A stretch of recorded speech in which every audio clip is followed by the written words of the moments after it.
Hello again and welcome back to the Life's a Feast kitchen. Today's cooking tip, I'll be talking about mangoes. So in Australia, mangoes have just come into season. Who doesn't love mangoes, right? You can cook with them, you can just eat them as they are, you can make cocktails. So I'm going to show you how to properly cut a mango. A lot of people don't realise that there's a particular way to do this.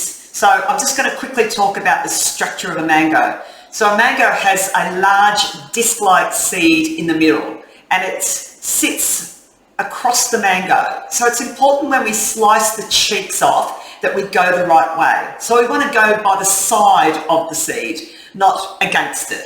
So if you look at your mango, you can see there's a pointy end there. So we're going to position it like that. Get yourself a nice sharp knife and we're just going to cut down the side of the mango.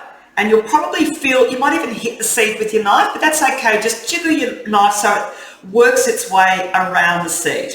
All right, so there's our mango cheek.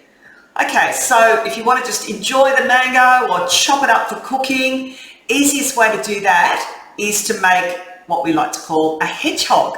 So we're going to do a little cross hatch across the mango, just like so. Super duper easy.